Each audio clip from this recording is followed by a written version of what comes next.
Hey everyone, in this video let's talk about sprechen, kommen and sein, which are three of the first verbs that you will encounter as a German student, and we'll conjugate through them in present tense, and I'm also going to share you some useful examples how to build sentences with them. By the way, if we haven't met yet, I'm Gregor. I'm a German teacher based in Switzerland, and on this channel I hope to share as many tips and tricks as possible to make your German learning journey easier. If that sounds great, feel free to subscribe. And now let's jump right in. So first let's conjugate through sein, to be once. So the first form is ich bin, I am, ich bin. Du bist, you are, du bist.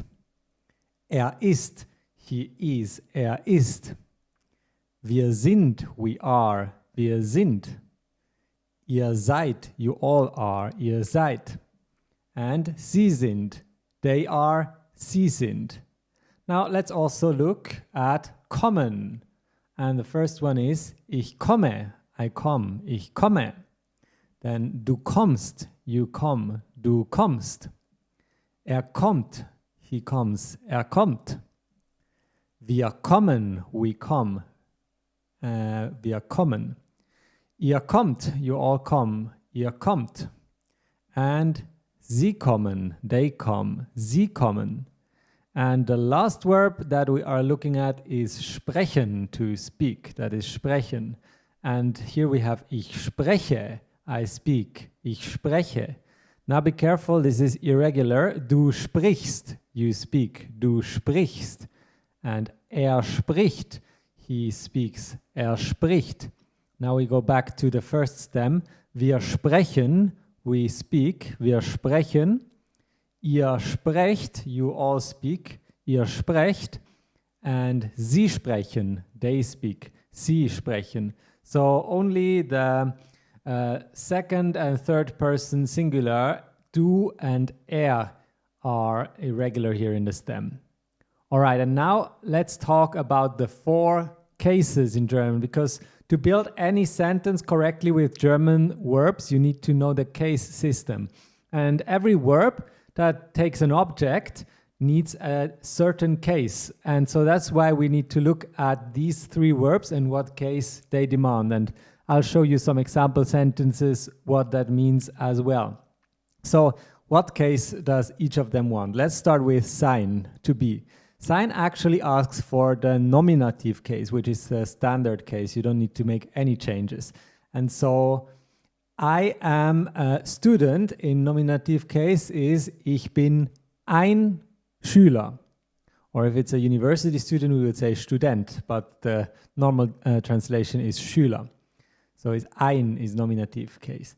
And then kommen. So with kommen, actually, there is no object. And you can also intuitively grasp that when you think about English. To come. You can't come something. You need a preposition. Like if you're asking, where do you come from? Then, for example, from is the preposition. And in German, it's exactly as in English. And the preposition we use is aus. But in German, a preposition can also demand a case if it takes in an object. And here aus takes the dative case. And so let's build a sentence with that then. And the example here is, ich komme aus den USA. I come from the USA. Ich komme aus den USA. And be aware that this is a plural here. You can't tell that from English, but it's the United States. This is a plural word. That is why it's den in dative.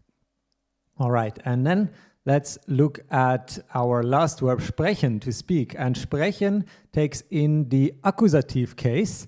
And so the example sentence here is, I speak a dialect. In German, that is, ich spreche einen Dialekt.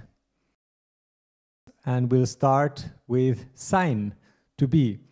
And here the first example is, ich bin Max, I am Max, ich bin Max. And du bist schnell, you are fast, du bist schnell. Sie ist eine Frau, she is a woman. Sie ist eine Frau. And you see in these three sentences that we looked at, the first two do not get affected by the case system at all. It's only when there is a pronoun eine that it actually has an effect generally. And then we have wir sind Schüler. We are students. Wir sind Schüler. And next we have ihr seid die Köche. You are die Chefs. Ihr seid die Köche. And then sie sind große Sportler. They are big athletes. Sie sind große Sportler. Great. Then let's look at our verb kommen again, and together with the preposition aus. Preposition, I should say. And so here we have, ich komme aus der Schweiz. I come from Switzerland. And here, this is a bit of a special case that Schweiz gets an article in German, which English just omits in total. And most countries in German also omit the article, but some do not, such as Switzerland, which is die Schweiz. And die Schweiz in dative case is der Schweiz. That's why it's ich komme aus der Schweiz. And then du kommst aus dem Dorf. You come from the village. Du kommst aus dem Dorf. And kommt aus der Stadt. He comes from the city. Kommt aus der Stadt. And wir kommen aus den USA. We come from the USA. Wir kommen aus den USA. It's a plural, as I mentioned already before. Ihr kommt aus den Niederlanden. You all come from the Netherlands. Ihr kommt aus den Niederlanden, another plural. And sie kommen aus dem Tunnel. They come from the tunnel. Sie kommen aus dem Tunnel. All right. And then lastly, we also look at sprechen with accusative case. Ich spreche Englisch. I speak English. Ich spreche Englisch. And du sprichst die Sprache. You speak the language. Du sprichst die Sprache. And let me point out that the accusative case is the same as nominative case in the case of feminine singular. So that's why you can't necessarily tell that this is an accusative case. It might be a nominative case if you just see that die, but it is an accusative case. And then we have spricht ein Wort. He speaks a word. Spricht ein Wort. This is a neuter gender, that's why it's the green dot there. And as with feminine, the neuter gender also doesn't make a distinction between nominative and accusative. And then we have wir sprechen Deutsch. We speak German. Wir sprechen Deutsch. And ihr sprecht einen Dialekt. You speak a dialect. Ihr sprecht einen Dialekt.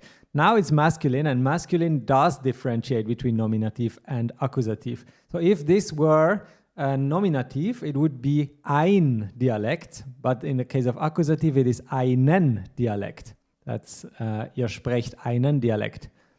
And then sie sprechen schnell. They speak fast. All right, these were the three verbs, or three of the verbs that you will probably learn in the first or second chapter of your German textbook or in your first few German lessons, and now you know how to conjugate them. But don't memorize it too much. Make sure you use it in the context of communication, and that's how you will learn the best. All right, that's it for this lesson. Thanks for watching, and I hope I'll see you all in the next one. Bye!